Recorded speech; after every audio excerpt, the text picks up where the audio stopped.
ওরা চায় আল্লাহর আলোকে নিবাইয়া দিবে।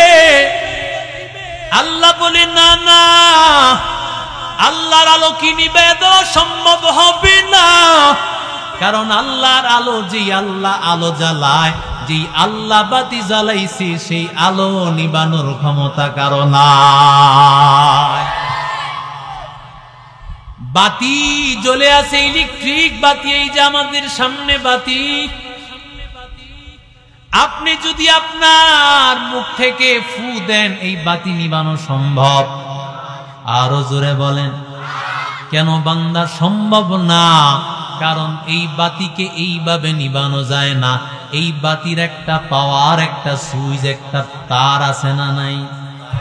এরে বান্দা, যতই তুমি বলো মুসলমানকে শেষ করে দিব, না না, মুসলমানের পাওয়ারকে শেষ করতে পারবা না, ইসলামকে শেষ করতে পারবা না, আলেমদেরকে শেষ করতে পারবা না, মাদ্রাসাগুলো শেষ করতে পারবা না।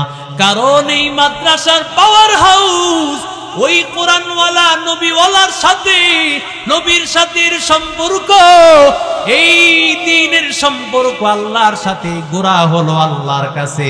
সুতরাং আল্লাহর পাওয়ার যেখানে আছে, সেখানে কারো ক্ষমতা চলে না। এরে নবীর আশিক উম্মতের দল বহু চেষ্টা করেছে,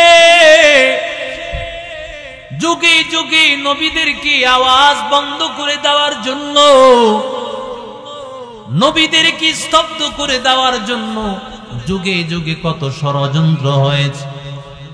রাহমাতুল লিল আলামিন আমার মায়ার নবী রাহমাতুল লিল আলামিন ঘরের মধ্যে আছেন, আল্লাহর পক্ষ থেকে অর্ডার, ও নবী আপনাকে রওনা করতে হবে মদিনার দিকে, আপনাকে সফর করে চলে যেতে হবে। মক্কা ছাড়িয়া মদিনার দিকে আমার মায়ার নবী চলে যাবেন। মনটা বড় খারাপ, কিন্তু বান্দা ঘোষণা হলো আমার আল্লাহর। আল্লাহ ডাক দিয়া বলেন, নবী আপনাকে মারার জন্য কাফের মুশরিক আর বেঈমানের দলেরা এরা ঐক্যবদ্ধ হয়েছে। গোটা আরব থেকে একজন একজন লোক রেডি হয়ে গেছে।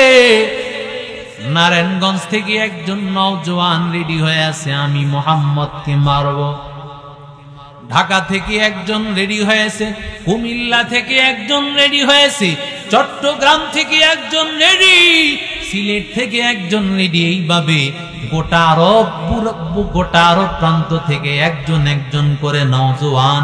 চিন্তা হলো মুহাম্মদ কুরাইশের বংশ যদিও হয়, মুহাম্মদ একজন দুইজনের সাথে পারবে, কিন্তু মুহাম্মদ যদি লাগতে চায় কার বিরুদ্ধে লাগবে? কারণ গোটা আরবের সব মুহাম্মদের বিরুদ্ধে এক। কিন্তু মুহাম্মাদুর রাসূলুল্লাহর সাথে আছেন কে? আর জোরে বলেন, আল্লাহর নবীর সাথে আছে আমার মালিক, আমার আল্লাহ। যার সাথে আল্লাহ আছে তার কোনো চিন্তা নাই। লা তাহজান ইন্নাল্লাহা মা'ানা।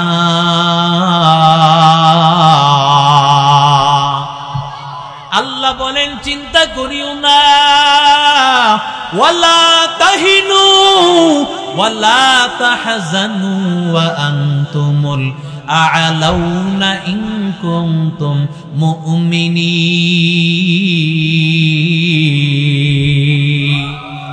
আমি আল্লাহ তাআলার এমন কুদরত, ওই খাইবারের সময় আমি আল্লাহ কেমন কুদরত দেখাইছি। ও ইহুদিদের দল, ও ইসরাইলের দলেরা, তোমরা ওই খাইবারের সময় 30,000 নিয়া রাহমাতুল লিল আলামিনের সামনে হাজির। আমার মায়ার নবী রাহমাতুল লিল আলামিনকে এমন ষড়যন্ত্র করেছে, ষড়যন্ত্রের কারণে শেষ করে দিবে। 1 মাস পর্যন্ত তারা রাহমাতুল লিল আলামিনকে মারার জন্য এক জায়গায় আছে। কিন্তু একটা পর্যায়ে এমন হয়েছে, আমার আল্লাহ তাআলা একটা ঝড় আর বাতাস দিয়া সব কিছু তাদের তছনছ হয়ে গেছে।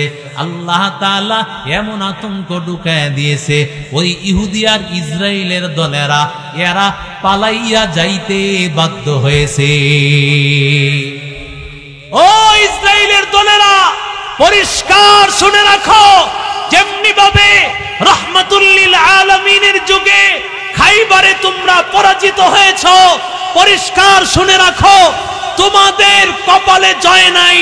নিশ্চিত সেই জেরুজালেমের মধ্যে মুসলমানদের দ্বিতীয় ঘর বাইতুল মুকাদ্দাস, মুসলমানদের প্রথম কিবলা বাইতুল মুকাদ্দাস, এটা কখনো সেই ইসরায়েলদের শহর হবে না। খোদার কসম, ইসরায়েলদের কবর রচনা হবে। ইসরায়েলদের কবর রচনার জন্য তোমরা তৈয়ার থাকো। আল্লাহর ঘোষণা, সেদিকে আমি যাব না, লম্বা হয়ে যাবে। আল্লাহ ঘোষণা করেছেন, নবীও ঘোষণা করেছেন, ইহুদিদের দলেরা কোথাও এরা শান্তি পাবে না, এক জায়গায় থাকতে পারবে না। কয়দিন এখানে, কয়দিন ওইখানে, এইভাবেই তো এই যে তারা তেল আবিব শহরটা বানিয়েছে। 1948 সালে একটা জায়গা ছিল যেখানে কাদা যুক্ত, ওই জায়গার মধ্যে তারা কাদা মাটি সব সরায় একটা শহর বানায়া সেটাকে আস্তে আস্তে ইসরায়েল বানাইয়া দিয়া, যারা এক সরকার, ইসরায়েল সরকার ফিলিস্তিনকে নির্যাতন করেছে 75 বছর, কিন্তু 75 বছর পরে এমন 20 মিনিটের একটা হামলা হয়েছে, ওই ইসরায়েলদের বুকে কাঁপুনি ধরে দিয়েছে। কথা বলেন ঠিক না বেঠিক? কারণ মুসলমানের সাথে আছে কি? আরো জোরে বলেন, ওয়ালা তাহিনু ওয়ালা তাহজানু ওয়া আনতুমুল আ'লাউনা ইন কুনতুম মুমিনিন। আল্লাহ তাআলা বলেন, ভয় করিও না, চিন্তা করিও না, পেরেশান হইও না। আল্লাহর নবী রাহমাতুল লিল আলামিন, আমার মায়ার নবী রাহমাতুল লিল আলামিন ঘরের মধ্যে বন্দী। আল্লাহ তাআলা নবীকে জানায়, ও নবী, আপনাকে মারার জন্য ঘরের চতুর্পাশে কাফেররা পাহারা দিচ্ছে, আপনি বের হইলে আপনাকে শেষ করে দিবে গো নবী। ও নবী, আপনারে শেষ করে দিবে। আল্লাহ ডাক দিয়া বলে, না নবী, চিন্তা করবেন না গো নবী, আপনার টেনশন করার দরকার নাই। ঘর থেকে বের হইবেন পয়গম্বর, আর আপনি কোরআনের তেলাওয়াত করবেন। ইয়াসিন ওয়াল কুরআনিল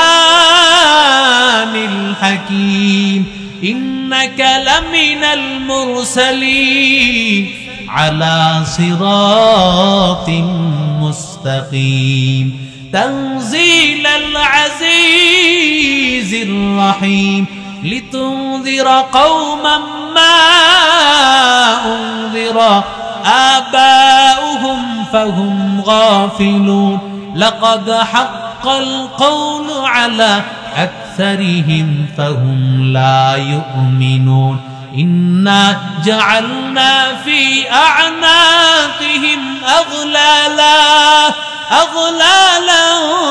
فهي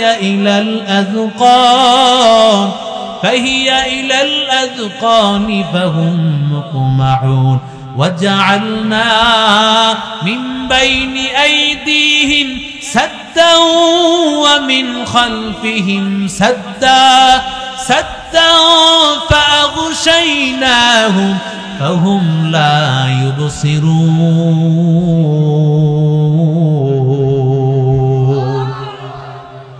আল্লাহর নবীকে আল্লাহ জানাইয়া দেন, নবী আপনি সূরা ইয়াসিন থেকে তেলাওয়াত করতে ফাগশাইনাহুম ফাহুম লা ইউবসিরুন, এই পর্যন্ত আপনি তেলাওয়াত করবেন। আর তেলাওয়াত করিয়া হাতের মধ্যে একটা মুষ্টি বালু নেন, আর ওই বালুর মধ্যে আপনি ফু দেন।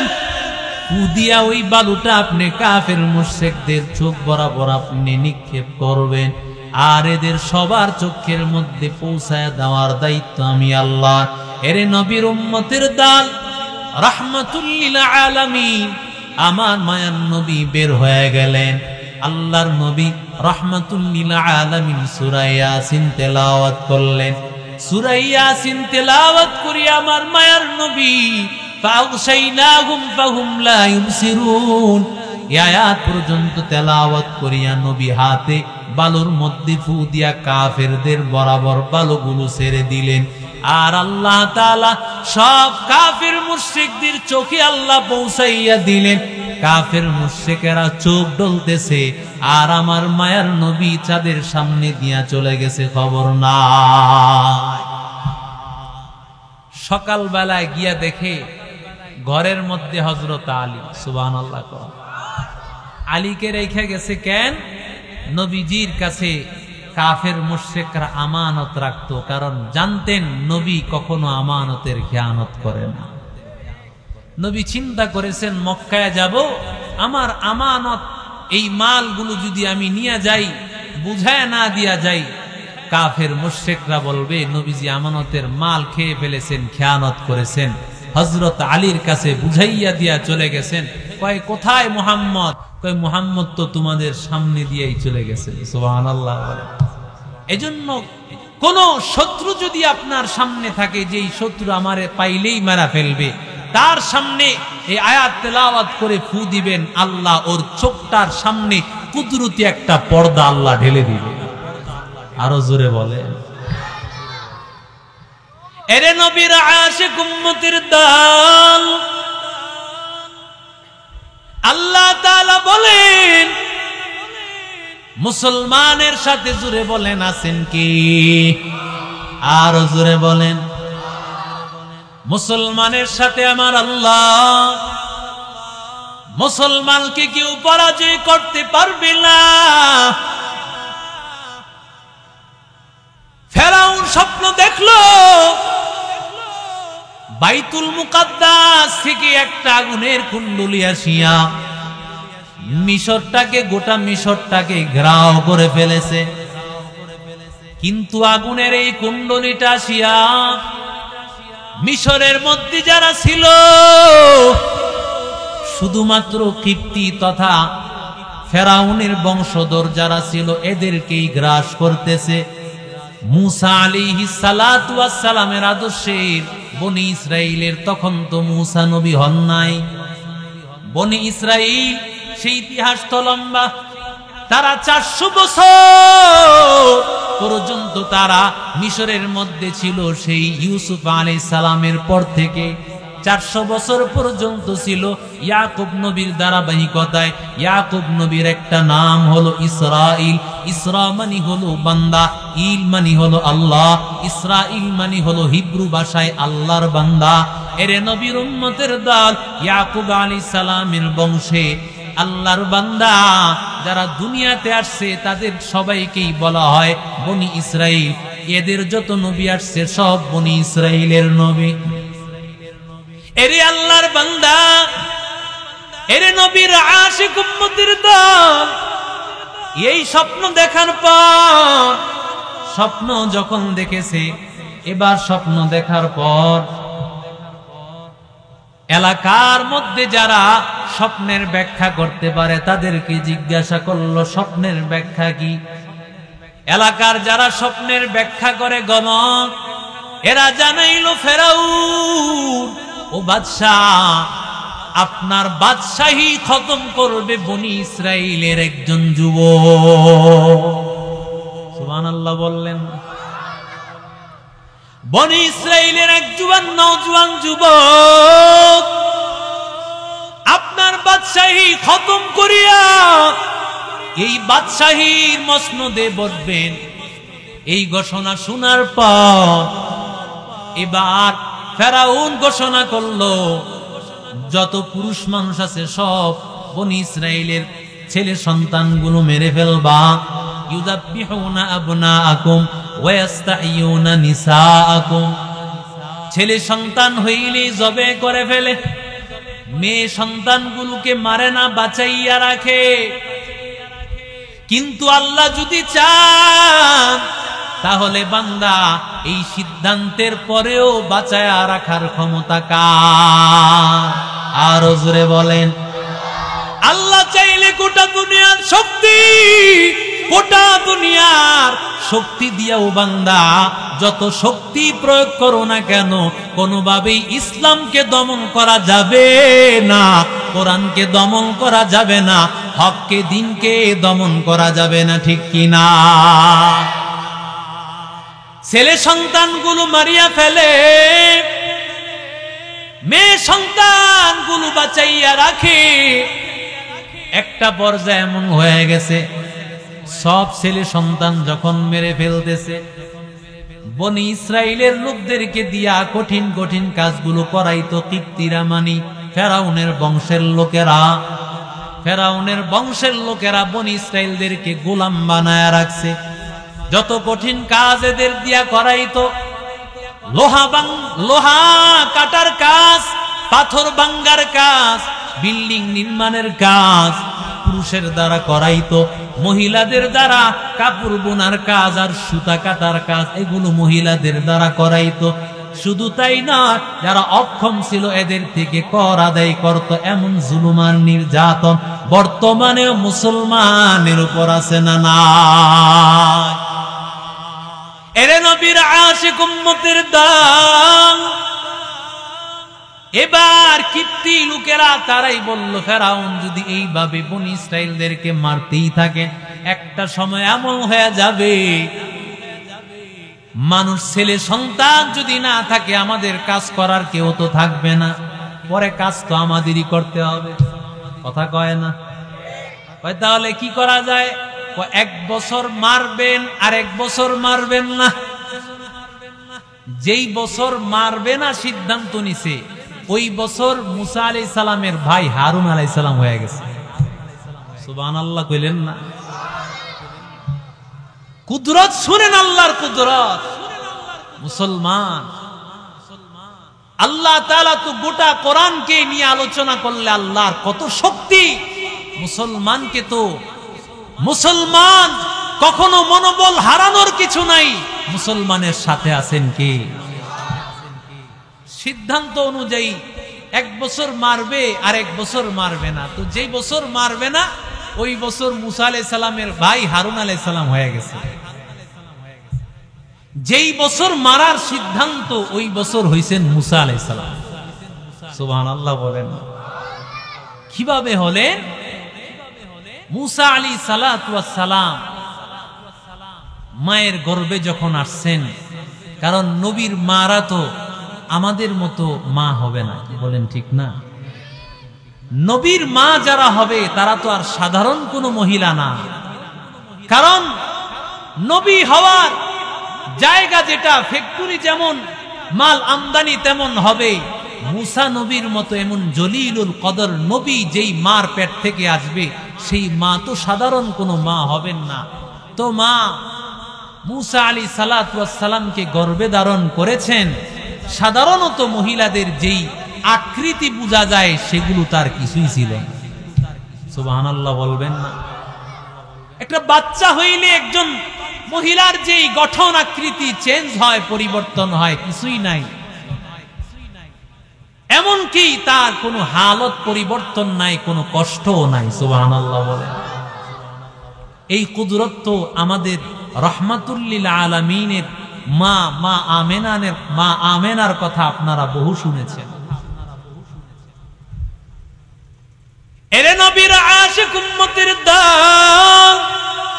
শুধু তাই নয়, মুসা আলাইহিস সালাতু ওয়াস সালামের মা, তিনি বলেন, মুসা পয়গম্বর, আমার গর্ভে আসার পর আমার কোনো কষ্ট নাই, আমার কোনো পেরেশানি নাই।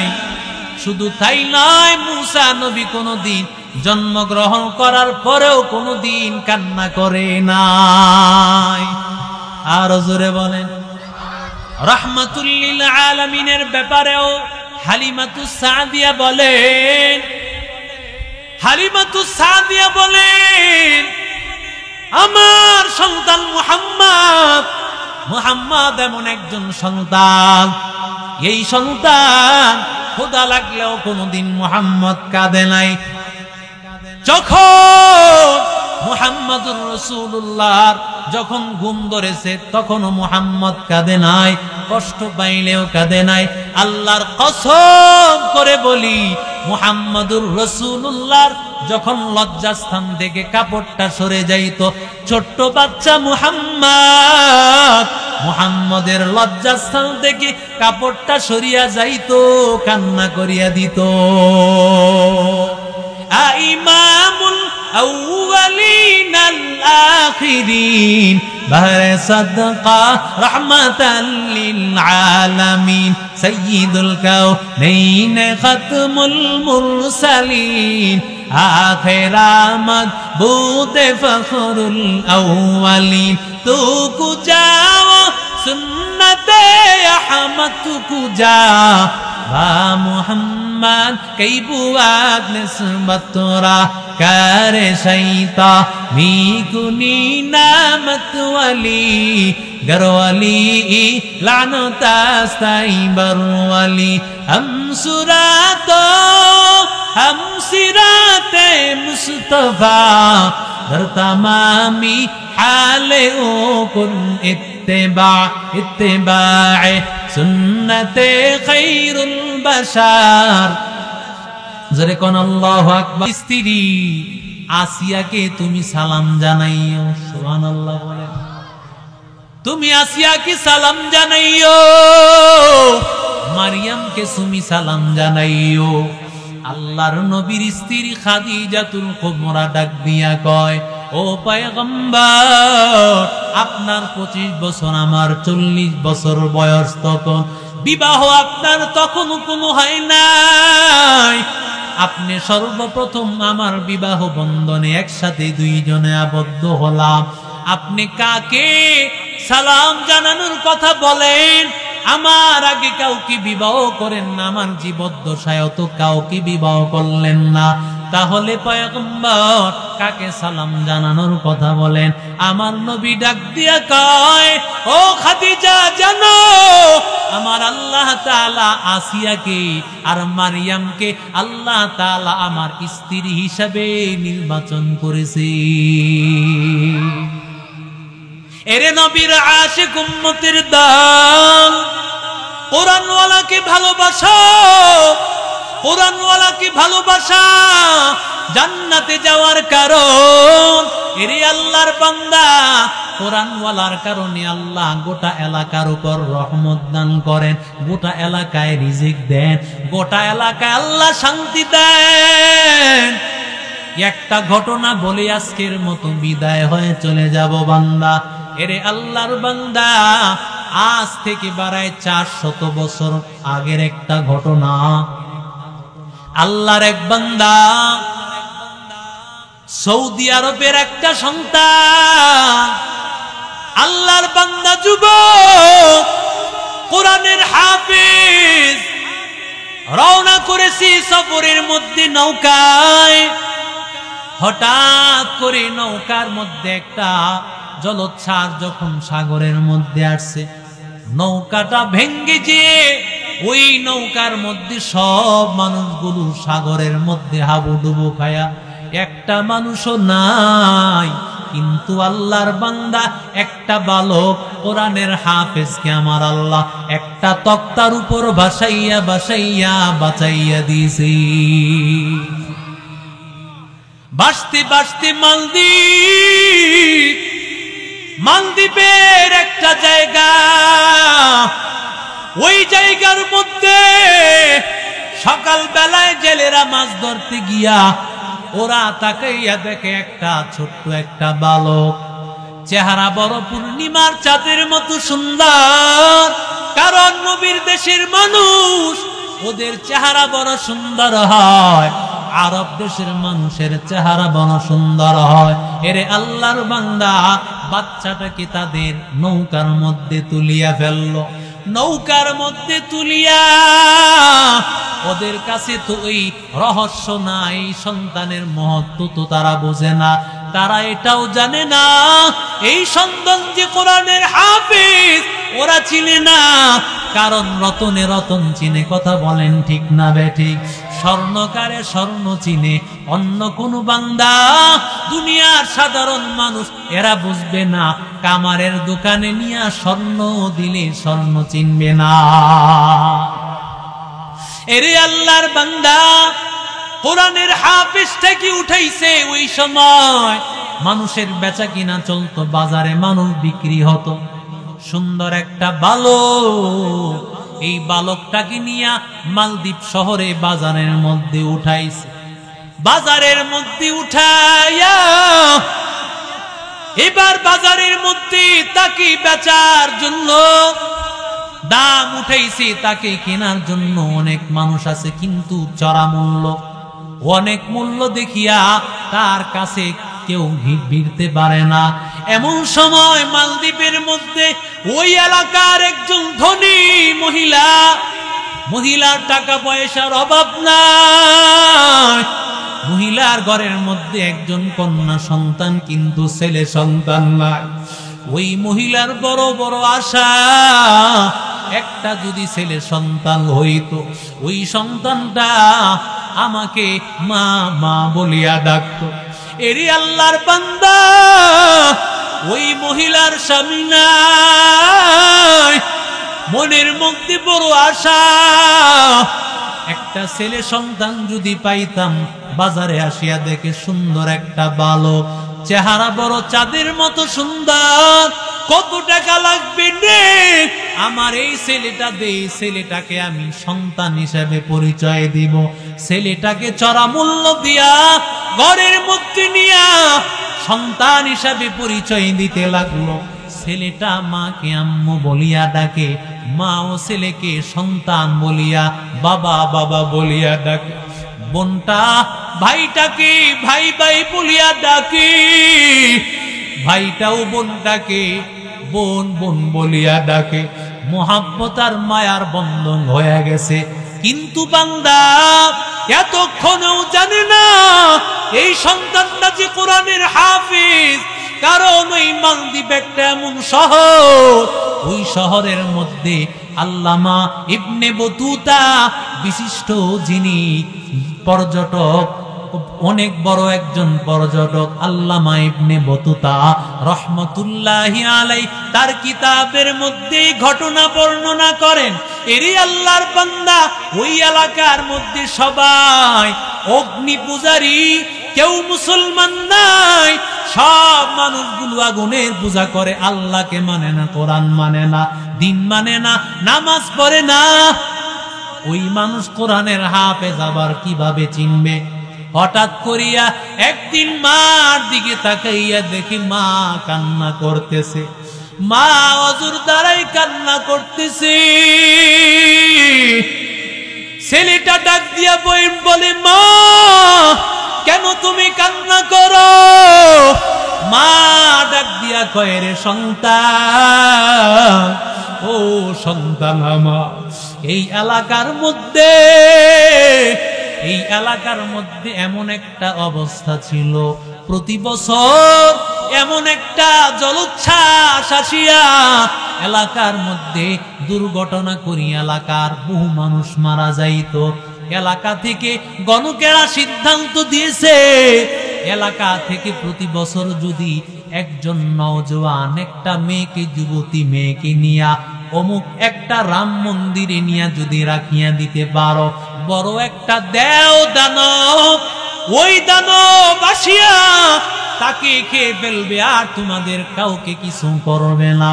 এরে আল্লাহর বান্দারা, প্রতি বছর একজন মহিলা নেয়, এই বছরও একজন মহিলা নিবে, একজন যুবতী নারী নিবে। লটারি হিসাবে এক একজনের নাম এক এক বছর পরে। এরে আল্লাহর বান্দারা, এই বছর আমার মেয়ের নামটা উঠে গেছে, আমার মেয়েটাকে আমি হারাইয়া ফেলবো। আজকে সন্ধ্যার সময় আমার ঘরের সামনে ওই সেনাবাহিনী আসিয়া হাজির। আমার ঘরের সামনে সেনাবাহিনী হাজির হয়ে যাবে, আমার মেয়েটাকে নিয়ে নিবে, আমার কি অবস্থা হবে? ছেলেটা ডাক দিয়া কয়, মাগো চিন্তা করিও না ও মা, আমার ভিতরে কোরআন আছে, আমি একজন কোরআনের হাফেজ। জোরে কোন আল্লাহু আকবার। ওই মা তো বুঝে না কোরআন কি জিনিস, কারণ কোরআন কোনোদিনও দেখে নাই। হাফেজ কি জিনিস বুঝে না। কয় আপনার বুঝা লাগবে না, আপনি একটা কথা শুনেন। কয় কি কথা? বোনের বদলে আমাকে বোনের মতো সাজাইয়া, সন্ধ্যাবেলা আমাকে বোনের মতো সাজাইয়া রাখবেন, বোনটাকে নানির বাড়িতে পাঠাইয়া দেয়, আর আমারে সাজাইয়া সেনাবাহিনীর হাতে তুলিয়া দিবে। মা ডাক দিয়া কয়, মেয়েটাকে বিবাহ দিয়া দিলে, মেয়েটা পরের বাড়িতে চলে গেলে তুই তো আমার কাছে থাকবি, তোরে দেখিয়া মনটা আবার ভরবে রে ছেলে আমার, তোরে হারাইতে আমি রাজি না। ছেলে ডাক দিয়া কয়, ও মা চিন্তা করিও না মা, তুমি টেনশন করিও না মা, তুমি আমার কথা মতো চলো, হেফাজত করবেন আল্লাহ, টেনশন করিও না। মা তো আল্লাহও চিনে না। এরে আল্লাহর বান্দারা, এরে নবীর আশিক উম্মতের দল, আল্লাহর বান্দা বোনের মতো সাজিয়া, সন্ধ্যা হয়ে গেল, সেনাবাহিনী আসিয়া হাজির হয়ে গেল। এবার সাজাইয়া রাখছি বোন, কিন্তু এটা তো বোন না, যুবতী মেয়ে না, এটা হলো একটা ছেলে। যারা ধরতে আসছে ওরা এই মেয়েটাকে দেখিয়া বড় অবাক, এত সুন্দর মেয়ে আমরা কখনো মালদ্বীপ শহরে দেখি নাই, আমাদের মালদ্বীপে এত সুন্দর যুবতী মেয়েকে কোনোদিন দেখি নাই। এই মেয়েটাকে কিভাবে আমরা রাম মন্দিরে বলি দেওয়ার জন্য রাখবো? দিলটা কাঁদতেছে, মনটা চায় না, মায়ের ফেলতেছি, কিন্তু ওই হাফেজ তো হাসতেছে, কারণ হাফেজের সিনায় আছে কি? হাফেজের সিনায় আছে আল্লাহর কালাম, যেই কালামের ব্যাপারে আল্লাহর ঘোষণা, ইন্না নাহনু নাযালনা যিকরা ওয়া ইন্না লাহু লাহাফিজুন। আমি আল্লাহ কোরআনের হেফাজতের জিম্মাদারি নিলাম। কোরআনকে কেউ নষ্ট করতে পারবে না, যার সিনায় কোরআন আছে এর কোনো চিন্তা নাই। এরই আল্লাহর বান্দারা, ও নারায়ণগঞ্জের মুসলমান, ভালো করে শুনো, রাম মন্দিরে দিয়া ওই সেনাবাহিনীরাও কাঁদতেছে, কেমন একটা মেয়ে কি দিলাম, মনে চায় না, এরপরও দিয়েছে। মা তো কলিজা ফাটিয়া কাল্লা করতেছে। এরে আল্লাহর বান্দা, ওই আল্লাহর গোলাম, এই কোরআনের হাফেজ, ওর কোনো চিন্তা নাই। ও এই রাম মন্দিরে বসিয়া যখন আল্লাহর বান্দা এখানে বসলো, সাথে সাথে পোশাকটা চেঞ্জ করে ফেললো, পোশাকটা চেঞ্জ করে ফেলিয়া, মেয়ের পোশাক চেঞ্জ করে ফেলিয়া এবার আল্লাহর বান্দা সূরা ইয়াসিন তেলাওয়াত শুরু করলো। ইয়াসিন ওয়াল কুরআনিল হাকীম ইন্নাকা লামিনাল মুরসালিন আলা সিরাতিন মুস্তাকিম। এইভাবে কোরআনের আওয়াজ, আল্লাহর কালাম তিলাওয়াত করতেছে। গোটা কোরআনের মধ্যে 114টা সূরার মধ্যে শুধু সূরা ইয়াসিন তেলাওয়াত করতেছে। ওই দেওদানবটা, রাম মন্দিরটা ছিল একটা বড় সাগরের মধ্যে। ওই সাগর থেকে হঠাৎ করে কি যেন একটা আসে, আসিয়া ধাক্কা দিয়া ওই কোরআনের তেলাওয়াতের পাওয়ারে আর সামনে আসতে পারে নাই, ফিরিয়া গেছে। এরে আল্লাহর বান্দারা, আবার কোরআনের তেলাওয়াত, আল্লাহর ওই নাফরমান, ওই দেওদানব আবার চিন্তা করছে আঘাত করবে, আবার তেলাওয়াত করতেছে, আবার আসিয়া ফিরে গেছে, আবার আসছে, আবার ফিরিয়া গেছে।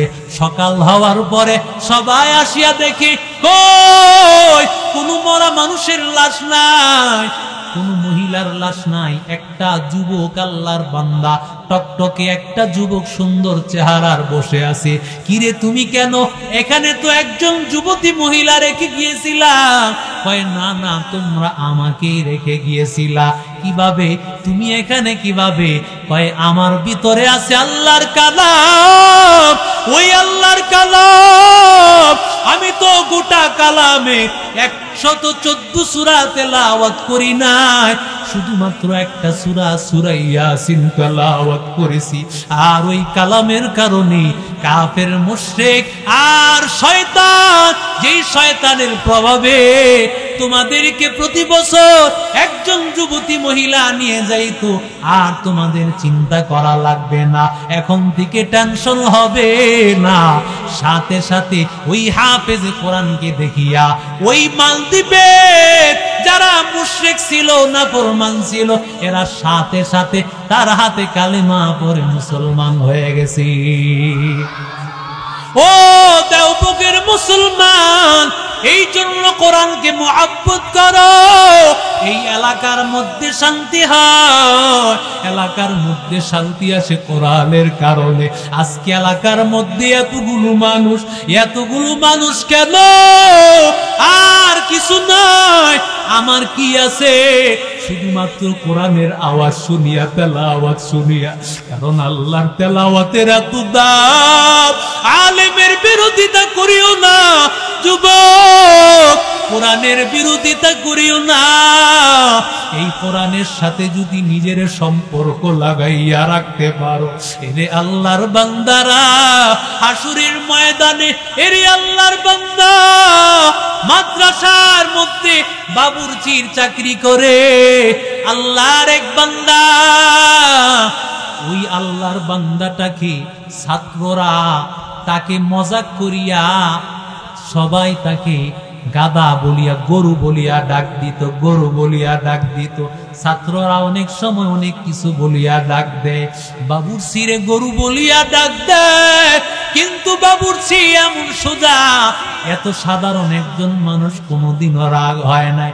হঠাৎ আল্লাহর বান্দা একদিন প্রচন্ড বৃষ্টি, খাবার জোহরের খানা আনতে দেরি হয়ে গেছে, জোহরের খানা এখনো আনতে পারে নাই। অনেক দেরি হওয়ার পরে মাথায় করিয়া এই বাবুর্চি ভিজে ভিজে খানা নিয়ে আসছে। এমন সময় বাবুর্চিরে সবাই ছাত্রগুলো ডাক দিয়া কয়, কিরে গরু এত দেরি কেন? এতদিন গরু কইছে সহ্য হইছে, আজকে তো আর সহ্য হয় নাই। সাথে সাথে খাবার রাখিয়া মোহতামিম সাহেবকে চাবি বুঝাইয়া দিয়ে বলেন, আমি আর চাকরি করব না। কয় কি হইছে?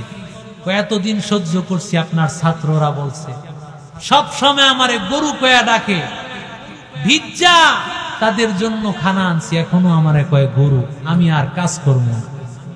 গেছে গা মাদ্রাসাতে।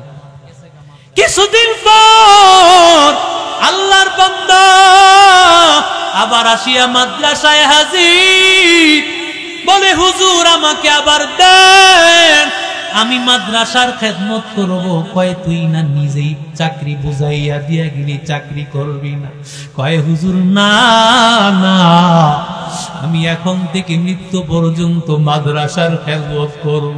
কেন? আল্লাহর বান্দা ডাক দিয়া কয়, হুজুর আমি রাতের বেলায় ঘুমাইয়া গিয়েছি, রাতের বেলায় তাকাইয়া দেখি আসরের ময়দান কায়েম হয়ে গেছে। আসরের ময়দানে পুলসিরাতের রাস্তা পার হইয়া সবাইকেই জান্নাতে যেতে হবে, জাহান্নামীদেরকেও পুলসিরাত পার হতে হবে, তারা পার হতে পারবে না, নিচেই পড়ে যাবে। আল্লাহ বলেন, ওয়া ইম মিনকুম ইল্লা ওয়ারিদুহা কানা আলা রাব্বিকা হাতমান মাকদিয়া। এমন কোন মানুষ নাই যেই মানুষটা এই পুলসিরাতের রাস্তা না পার হয়ে যাওয়া লাগবে, সবাইকে পার হওয়া লাগবে। আল্লাহর বান্দা ডাক দিয়া বলে, আমি দাঁড়াইয়া রয়েছি, তাকাইয়া দেখি নবীরা চলে যাচ্ছেন, সাহাবীরা চলে যাচ্ছেন, বড় বড় উলামায়ে কেরামেরা, বড় বুজুর্গরা চলে যাচ্ছে। আমি একটা পর্যায়ে তাকাইয়া দেখি ওই আমার মাদ্রাসার ছাত্র যারা আমারে গরু বলিয়া ডাক দিত, ওরা মাদ্রাসার ছাত্ররা ওরা মিছিল করতে করতে পুলসিরাত দিয়া পার হইয়া যায়। ওরা যখন পার হইয়া যায়, কিছু দূর যাওয়ার পরে ওদের মধ্যে একজন ডাক দিয়া কয়, ওদের মধ্যে একজন ডাক দিয়া বলে, কিরে আমাদের গরুটারে রাখি আসলাম। কেন গরুটারে রাখি আসলাম হুজুর? সাথে সাথে ওরা দৌড়াইয়া পিছনে আসিয়া আমারে তারা পুলসিরাত পার করিয়া নিয়ে গেছে। আমি আর দেরি করতে চাই না হুজুর, আমাকে নিয়ে চলে, আমি এখন থেকে মাদ্রাসার খেদমত করব, আর মাদ্রাসার খেদমত ছাড়ব না। এরে আল্লাহর বান্দারা, এই জন্য মাদ্রাসার সাথে মহব্বত রাখবা, ভালোবাসা রাখবা। নারায়ে তাকবীর।